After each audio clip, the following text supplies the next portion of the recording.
The top 100 ad age national advertisers used to be and continue to be giant local advertisers. They advertise in the yellow pages. They do newspaper ads, radio, in-store, circulars, but they have not done much in digital. So that's what we're going to talk about today. I guess my first question, I'll just start with you, Jamie, because you're right next to me. Why haven't national advertisers gone local digitally? What's the problem? There's a lot behind that question, but I think organizing digital at scale in a local way has been the biggest challenge. We help a lot of national advertisers sort of tackle Facebook locally, which I think probably will raise some eyebrows that Facebook is a local player. But the idea of going from a national publishing and advertising strategy, which is relatively straightforward, to thinking about publishing at the store level and advertising at the store level, and thinking about enabling store managers and operators and franchisees with the ability to publish locally is scary. It's we saw the social industry go from every barista started a Facebook page for their Starbucks location to those all went away. Starbucks started a national page and controlled the message, and now we've gone full circle and we're all now enabling that barista to get their voice back and manage their own customers locally. So there's fear, there's trepidation, there's organizational challenges, but we believe that there's payoff in all that. I mean, Luke, this has got to be a little bit easier for you because you can just call and say, I'm from the yellow pages, right? And they know what that means, they get that. Well, I mean, first I'd say they have, we've got a really large-scale digital business. We do $1 billion plus in digital. So I would say advertisers and national advertisers have embraced local in a big way. But, to answer your question directly, it's harder, right? So they've got a lot of what they perceive to be simpler options. They've got a website, they can buy Google search, and they can send people to their corporate website. But what's really important is that may not be the best experience for the consumer and may not build the best relationship with the brand. So our perspective on it is that local isn't as hard as national advertisers think. You have to pay attention to a couple of things. You have to pay attention to ensuring that you've got the right information in every geography where you live, right? So that's kind of the listing approach. But our perspective is that it's not hard and that is a big business. Rajen, is it the case that local is hard? Do you find national advertisers just daunted by it when it comes to doing things digitally? I think there's been a significant shift over the last couple of years where the retailers are now starting to target and segment, and especially with different management structures that are entering a lot of national retailers, which are much more geographically aligned. There's a lot more independent decision making. So I think that movement is changing significantly, whereas 5 or 6 years ago, our company's turning 5 years old, so we're pretty new to this world. But 5 or 6 years ago, a lot of decision making was still being made very centrally, and now we're seeing a shift in dynamic because of the movement of local advertising, because of the conceptual Facebook distribution and local Facebook distribution, as well as what Groupon's done locally. You're starting to see a lot more entrepreneurial thinking in local markets, and that's definitely seeing a shift, and we're finding it easier to work with national merchants that want to work on different geographic areas or smaller localities. So what's a national merchant or any kind of brand advertiser that's actually doing this well today? In our world, I'll give you an example. We worked with a national retailer, Golfsmiths, and Golfsmiths is, they were reluctant to do a national campaign because it doesn't make sense for all their retailers, but they're very focused on store launches and making sure that they get traction in certain geographies. So they launched with us in 12 markets out of their 70 plus markets to get traction in advertising their local markets, and they leave it to their independent managers in their stores, even though it's all corporate and centrally owned, to make those independent decisions. And I think that shift in dynamic I'm seeing more and more with national retailers, and it's becoming easier.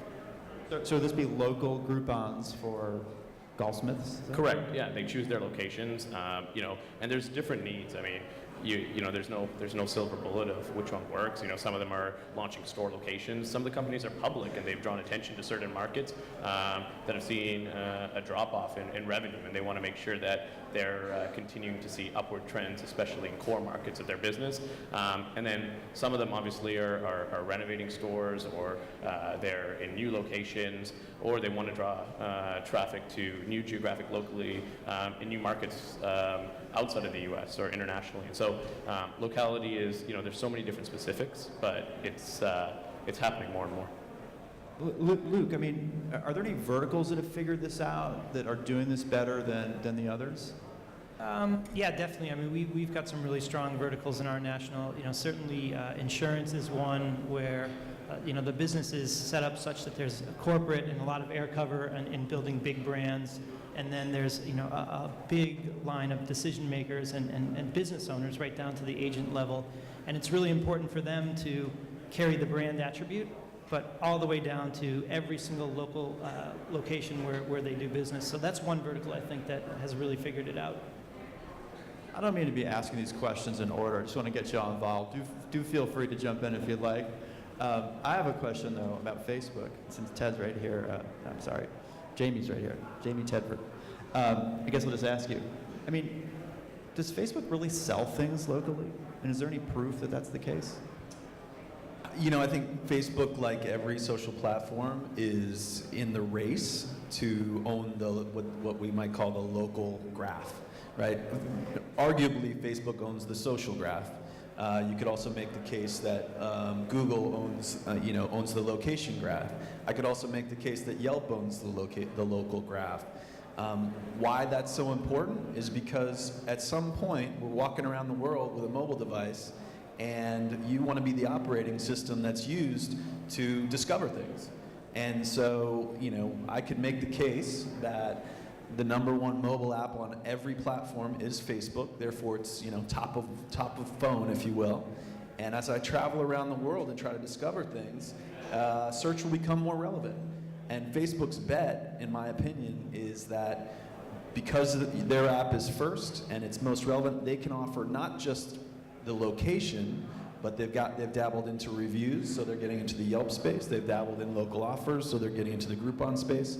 And ultimately, they're gonna play in the search space because the layer that they can add that no one else can add is the social recommendation engine. So as I'm trying to decide between this coffee shop or that one, if my friend has checked in and reviewed the one over here, which one am I going to go to? And that's the big bet that I think all the platforms are trying to place.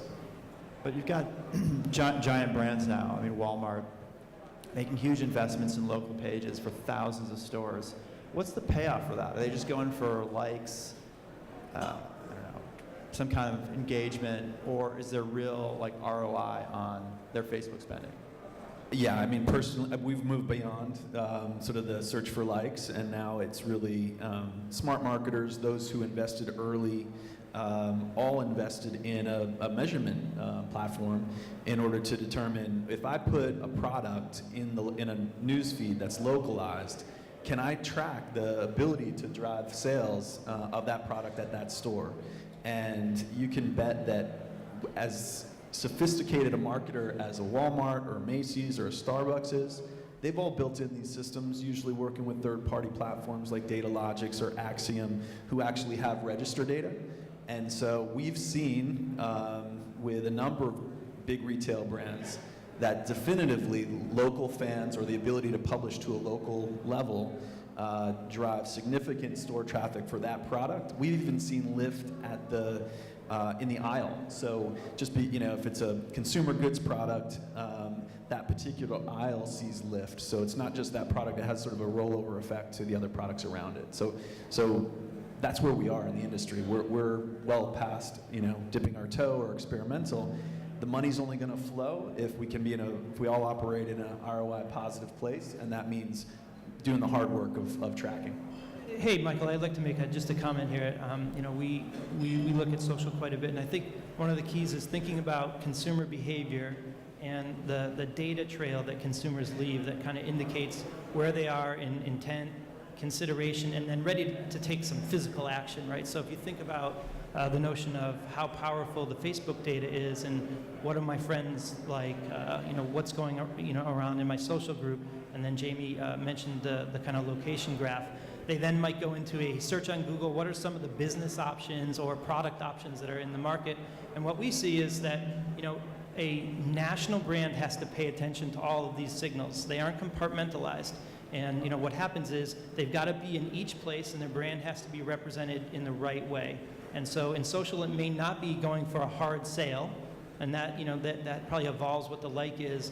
In search, you definitely need to be there. But what we see is that, that kind of last mile for us is that whether it's a mobile device, and we're seeing 40% of our search traffic come through mobile, they're ready to push the call button and find out where the store is because they're getting ready to walk in. And so the brand really has to think about how they represent in each component.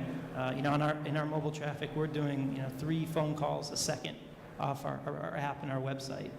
So it's that progression, I think, of what consumer behavior is that leads consumers in the stores versus their competition. And I think that's what makes local seem hard to big national brands. But I think there's some big scale players, Groupon, Facebook, YP, that can really help connect that, all those pieces together. Yeah, I think you touched on that point. I think all of that comes back to, and when you ask about Facebook, they're obviously conserving data. And I can't speak too much for Facebook, but obviously I'd like to speak for ourselves. And Groupon, for example, the way that we're looking at solving this, because national retailers over a period of time, they have to have that hook or an engagement of what differentiates them from doing their own national campaign. And a lot of them have understood CRM campaigns. A lot of them are starting to understand how to send national emails and use distribution lists. But what they don't understand is all that external data. And I'll give you an example. So Groupon, we play in a multiple of different channels. So we have our Getaways channel with Expedia. We have our Groupon Goods channel that sells product, but our core business is still local. Give an example, a retailer like Lululemon, they've got such a strong reach in North America, but they want to target that user or that purchaser that's fully engaged. And where we can bring data for them, after having 3 or 4 or 5 years of data, is if they want to target users in Boise, Idaho, for example, they can take a look at who's bought classes for yoga in Boise, Idaho, and then also match that up with who's bought a yoga retreat in the last 3 months in Boise, Idaho via our Groupon Getaways play and via our local play. And then say, this is the user that we know is going to spend $300 plus a year because they spent an average of over $1,000 already on yoga. Let's make sure that they're not using Athleta and using Lululemon or vice versa, they're using our product. And it's that cross-referencing of data that's really making a difference. That's the engagement that you're going to start seeing in local. You have to have a multiple of angles of data, and Facebook provides that, Groupon provides that, and a number of other providers are starting to get into that. That's going to be the shift in local when you can really hyper-target as opposed to just send out a national campaign to 200 million people. That will ultimately change how the way that these national retailers target their subscribers. Obviously, you guys target offers on Facebook, but do you use like third-party data to figure out where people are and what they want at a given time? Yeah, there's a lot of data out there. Of course, you can. There's millions of providers selling data.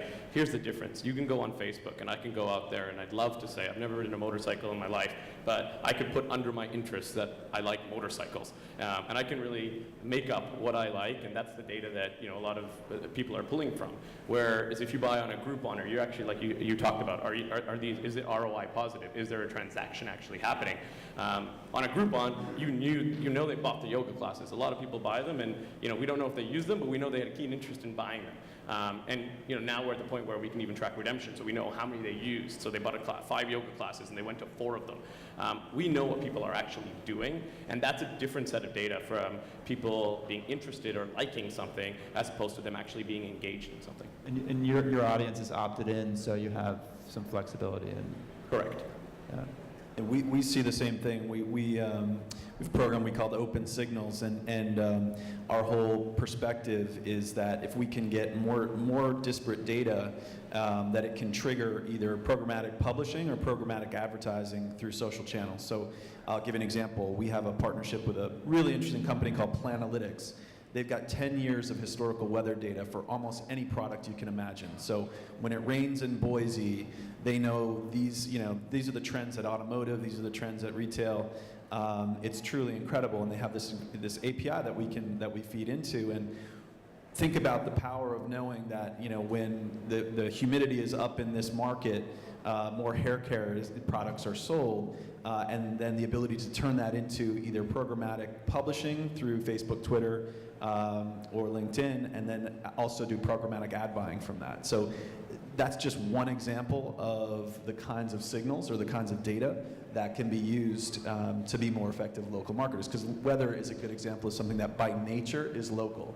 The Weather Channel has made a lot of noise this year about being a really powerhouse marketing organization, and it is. But what we find is really interesting is the ability to take historical weather data and historical sales data and mash that up. And that's much more than just knowing it's going to rain, but it has everything to do with what products are going to sell through at the local Lowe's store. Companies build their entire inventory plan around that. None of us knew that. I didn't know it before we did our partnership with Planalytics. But inventory is driven by that. What's never been able to be connected is the marketing. So they've loaded up on the rock salt because they know this is going to be an icy season, and that local store has never had the ability in real time to let their local audience know that we have the road salt and no one else does. And so social, in a lot of ways, allows us to do that in a more programmatic but also real-time way. Yeah, weather's interesting. I remember hearing Stephen Quinn, CMO of Walmart, talk about when a hurricane approaches a given area where there's a local Walmart, they know they need to send batteries, flashlights, generators, and blueberry Pop-Tarts. He said, I don't know why we need to send blueberry Pop-Tarts. The data says we do. It actually doesn't matter why. People just want them. To what extent do you think, do marketers national marketers even call their local digital budgets local, or are they now just calling them mobile? Now, I'll take that. I think that the local delineation is going away in some respects. Obviously, if you look at big media buying and you're going to do a big brand campaign with network television, that's definitely going to be in a different bucket. But when you get into digital, I think they really are blurring quite a bit, because as data becomes more available and as companies stop siloing data, and I think that's really the next breakthrough. As I was listening to the two other panelists talk, it's when big national companies stop siloing data into their data, third-party data, other data, and can merge them together, that really you're able to really unlock the value of marketing to consumers where they do business. And that just happens to be the word local, because there was a great comment on the panel before. We're all real people living in a real physical world. Now, we are carrying mobile devices all the time, so theoretically we're linked to digital at every moment. But I think that's really the opportunity, is the stopping thinking about data as like companies' data and then these advertising vendors, and picking a few, and there really just are a few big companies that can operate on this scale, and starting to merge the data. And that's where you really unlock the power of marketing and experiences that aren't just ads in people's faces, but actually give them more value, whether that's a coupon, whether that's building a brand and an experience in a social world, or just ensuring that they walk into your store at the moment they're making the choice. And that's really kind of our specialty. I don't know if you guys saw, a couple days ago, Bonenbau at Mondelez said that his goal was to shift 10% of Mondelez ad budget to mobile. I'm just wondering what kind of impact you think that'll have on your industry, and if he can even do that, if that's even possible. So your first question about, is it all mobile? I think we think about advertising today is there's this new venue called The Feed. It's our own personal feed, and it's whatever platform you happen to follow, and it's multiple. I consider email part of my feed because it comes to me on my phone. My Twitter feed is a feed. My Facebook feed is a feed. And as marketers, I believe the only place we're going to have impact going forward at a local level is to live in the feed, to put advertising in the feed for users where they're consuming it. That worked great for Facebook. I mean, they went from 0 mobile ads to 50% in a year by putting them in the feed, right? And that believe me, every other platform is watching that model closely. It's real time. It can be location triggered or driven, and it reaches you in a place and a time where it's can be consumed. And so we don't make the distinction between local and mobile because you're right. I think it is all effectively best delivered mobilely.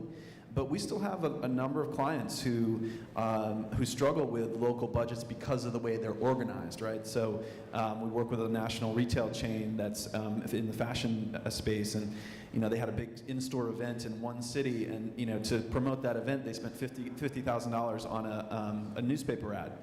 No metrics, no tracking, no ability to determine whether that was a good money spent. It's just how they've always done it.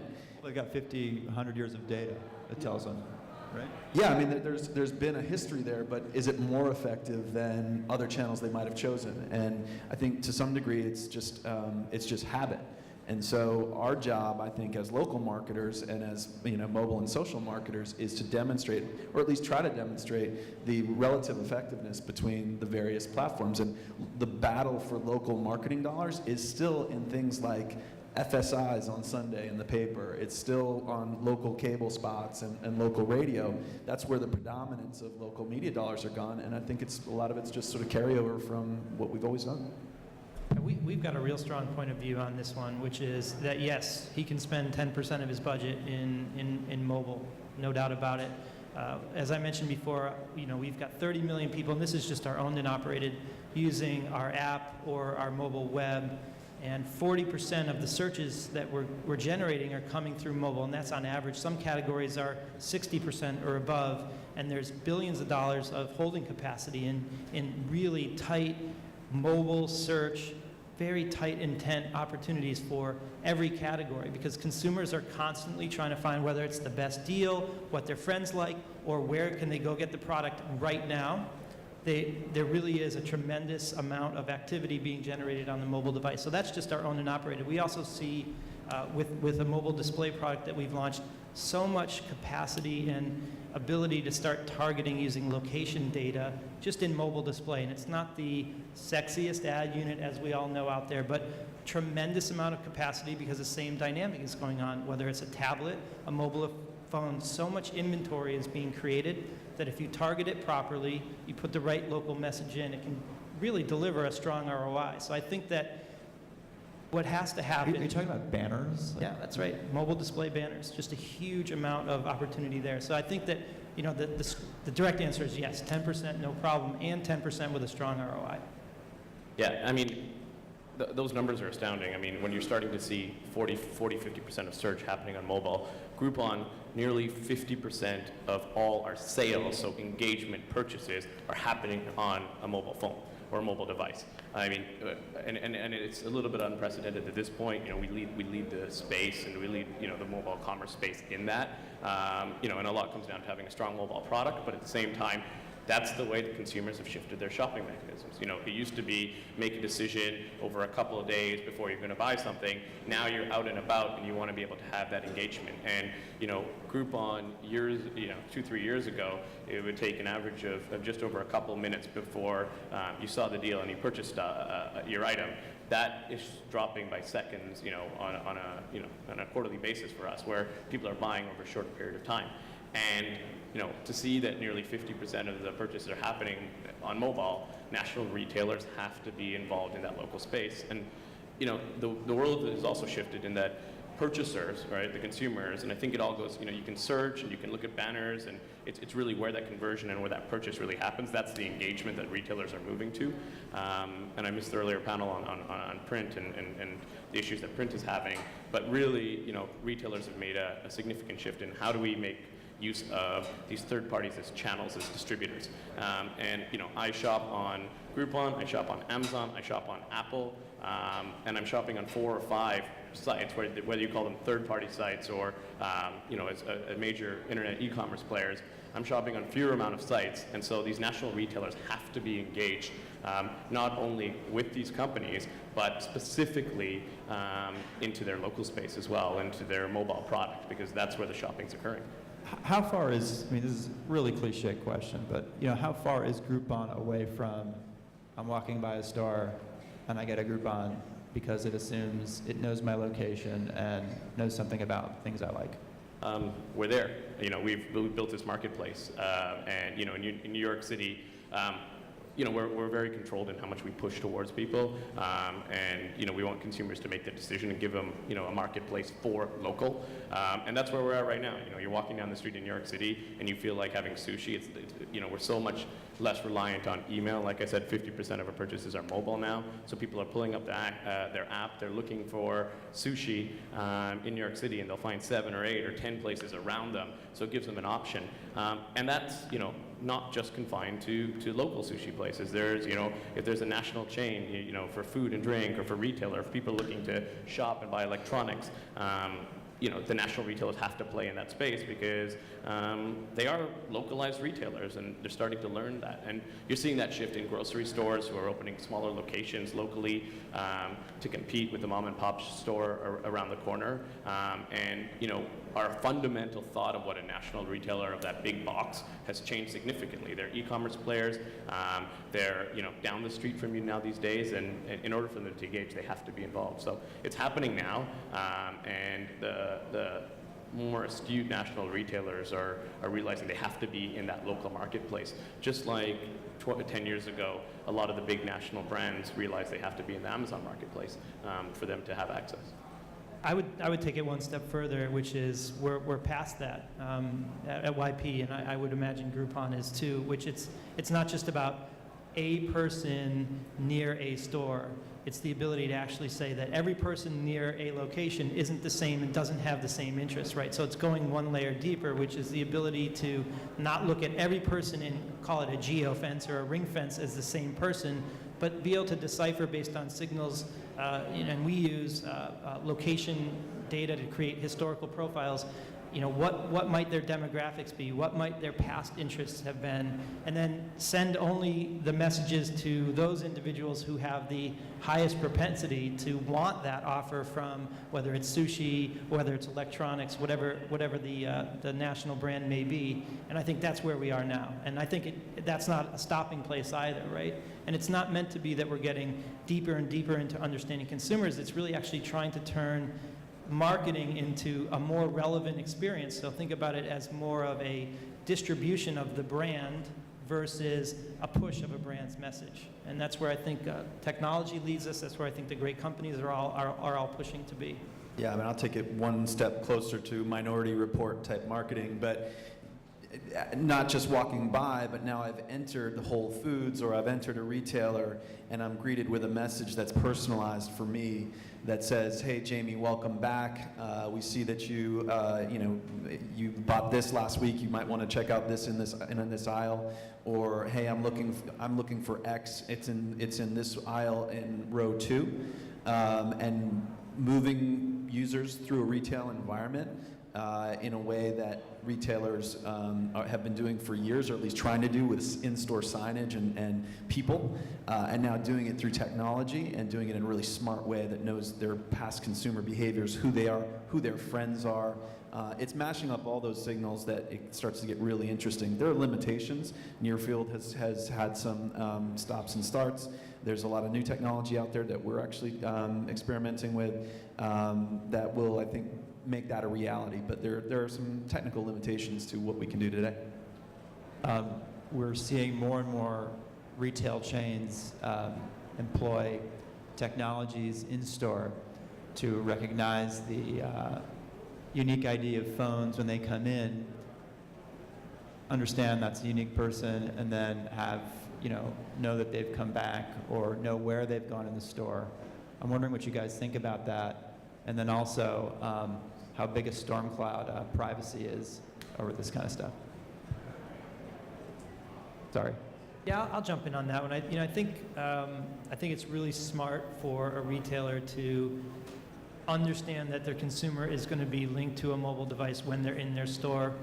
So we would commend them for that. We don't necessarily have a solution there, but what I would say is they've got to think beyond just the consumers in their store, because if you think about restaurant, retail, they're all clustering, and probably their competition is 500 feet away. So it's the ability to think about how to reach consumers that either go to your store frequently or go to your competitors' stores, and bring them over into your franchise. And that's really the challenge to solve. So again, you should do all those things that retailers are doing, but you got to think beyond just your store and think about the consumer and every kind of message or signal they put out about what their intent is, and know that they've got choices when they're putting those signals out, and manage your brand not just at the footprint of your retail store, but everywhere the consumers are. And I think that's the challenge, but I think there are some big players that are solving that. I think there's all these fancy, incredible new technologies that are doing this tracking of the consumer in store, but the one that I think most retailers are excited about is the upgrade to their POS systems, and the ones that can start tracking conversion and average spend, and really take that data play into it. I mean, most retailers that we deal with are still, they have a massive email list that they've attributed to their online commerce business, but they couldn't tell you who that customer that walked into their store 2 years ago was. And that's been a shift in technology, and that's a basic shift in technology, but that's really changing their way of how they can actually target customers to cross-shop online and shop locally in store, because they realize that one of their competitive advantages is to build their e-commerce business, which a local retailer cannot. And so understanding how they can capture that data, not just from capturing the basic email, but understanding what their purchase patterns are, and how they've been purchasing over the last 2 or 3 visits to stores, and can they give them extended offers, and can they connect with that consumer and bring them back into the store. As much as the online play is critical, you see a lot of people shopping in store and then making the purchase online.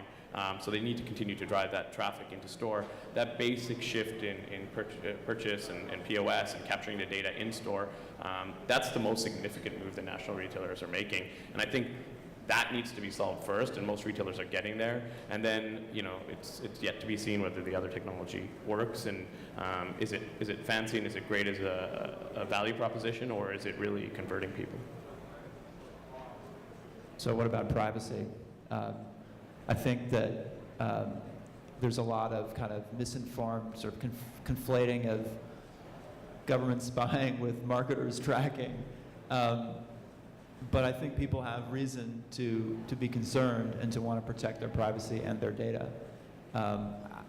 You guys have, not you personally, but your industry has a pretty bad track record of, I think, being a little tone deaf on that.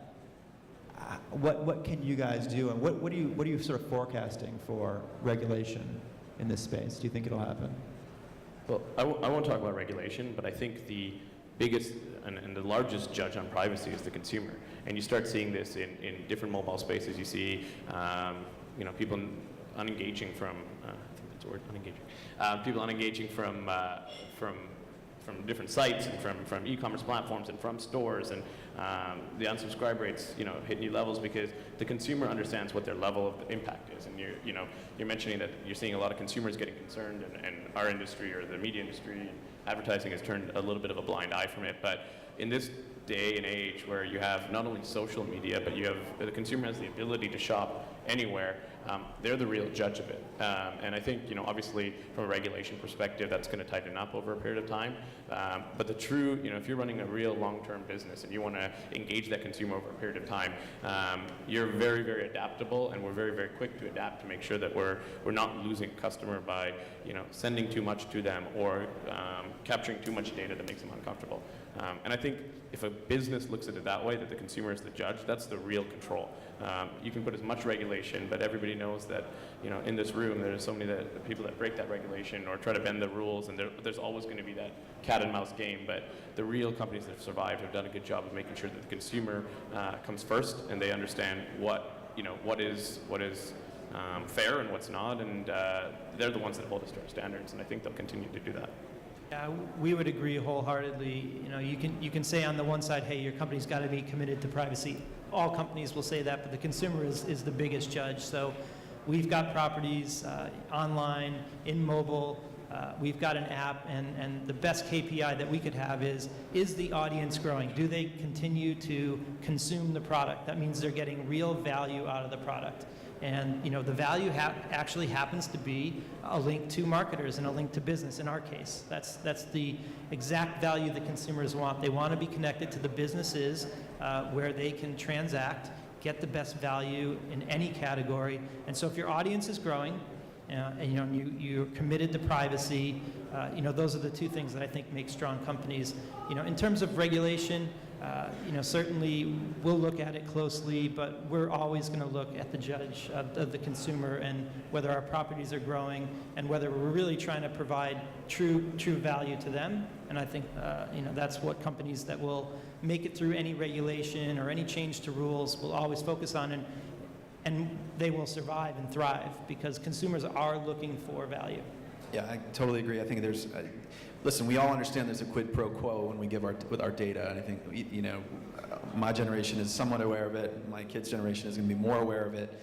And to some degree, the idea of privacy is, I think it's a little bit flawed because if you've given it explicitly for a value or a benefit, then and you have controls to control it, then I think from a marketer standpoint, we're all living in an okay place.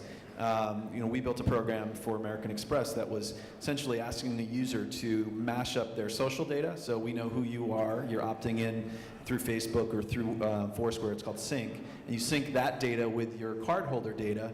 And by doing that, the handshake that we've made is we're going to serve you better, more personalized offers. And if we don't do that, then that's bad on us, right? And to your point, the consumer controls that. And if we fail to show you a more localized or a more personalized offer because you like this movie or you visited this place, then you have the control to, not use that app. So as long as we as marketers focus on generating value and fulfilling our part of the handshake, that we're going to deliver that value at every turn, and we're going to use that data for its intended use, then I think that's where we're all going to succeed. And one more example. I mean, it's easy to say here the consumer's right and the consumer's the focus, and it's a nice thing to stay on stage and it's a simple concept, but I think we also have to quantify it. That the goalposts are always moving, and so that's why they are the real judge as opposed to trying to avoid the concept of privacy and regulation. We look at it 10 years ago, or 12 years ago, and most of us in this room were uncomfortable putting our credit card online to buy something. We were scared. A lot of people had second credit cards that they'd have a low limit on because they wanted to test online. And I'm sure, especially in this room, everybody's engaged. Everybody has their credit card saved in 3 or 4 different mobile applications and 3 or 4 different online presences. And I mean, to fathom that change over the last 10 years, our goalposts as consumers of what we're accepting versus what we're not accepting has changed tremendously over the last 10 years, and those goalposts will continue to change. The speed of the decision-making process in our brains of what's acceptable and not is being, broken, every month. Something is more acceptable, and I'm happy to order a taxi off my phone in controversial as it may be in New York, but I'm happy to order a taxi off my phone and have my credit card information stored. I would never have imagined doing that 10 years ago, or accepted the fact that I'd have, my credit card details out there. So as that goalpost change, there's only so much regulation can do, and that's the quantifiable way of measuring how the consumer is happy. Just one more point on that. For companies that are in the space, look at your new product pipeline and think about what your research and product development work is on. And if the consumer is not involved explicitly, then regulation's an issue for you. So the Amex example is a good one. We've got a new product that we're bringing to the market we call MyBook. It explicitly invites the consumer to enter in a lot of personal data about who are all the businesses and services they use on a regular basis so that they can access them more and more easily.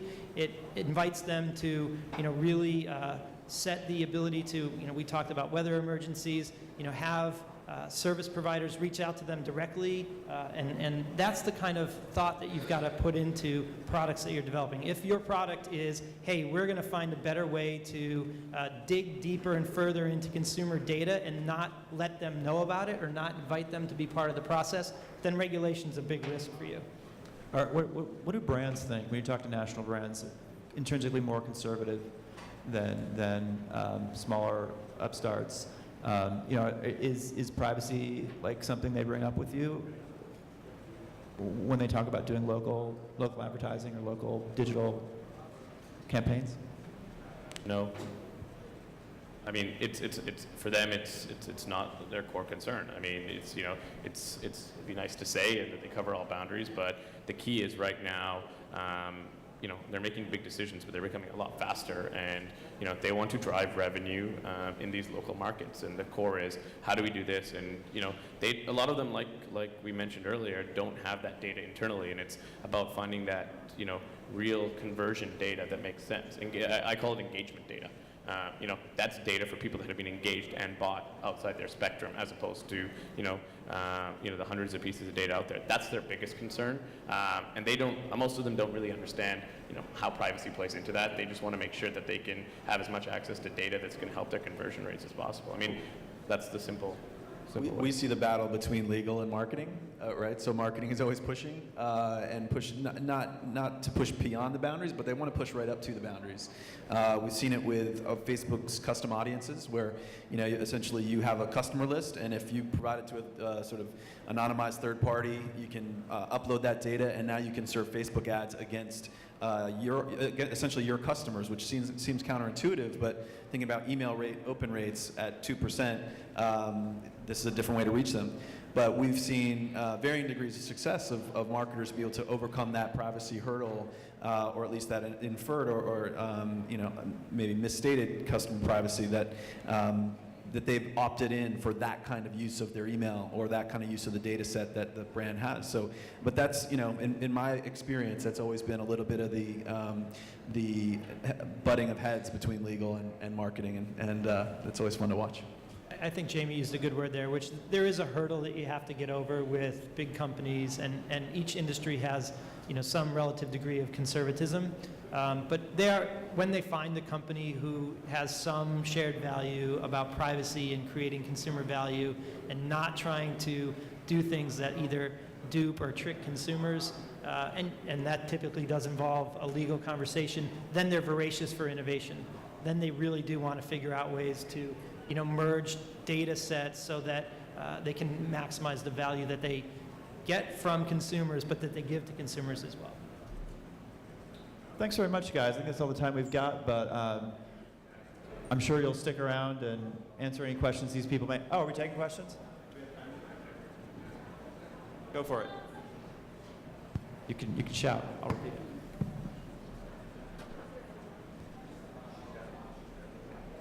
Thank you. I'm Nick, and this is a question for Rajen. I really appreciated what you said about that retailers should really go with a point-of-sale system that would really act as a CRM, and also what we discussed earlier with the structured data that could put the inventory online so that the result from searches would be much more efficient and get more click-through. So we completely agree on this, and this is what I'm trying to do as well with our startup, Bindo. So this is good for retailers, good for consumers, and this is the way forward. My question is, I'm out there in the streets, pushing doors, talking to retailers, calling them, supporting them, and I can tell you, maybe you know, it's a tough sale. And so my question is there a better way? Is there a way to convince retailers to go down that route and convince them that this is good for them? Yeah, I think that's a great question, and I think it's very topical for this. It's retailers, as much as we look at them as leaders, national retailers with big spectrum and big brands, we look at them as leaders in decision making. One of the things to look at is a lot of them are following local. They have to be in this local space, and they're following what local mom and pop shops are doing. And we saw this with Groupon when we first started. I started the European business of Groupon. It was a company called City Deal, which we sold to Groupon.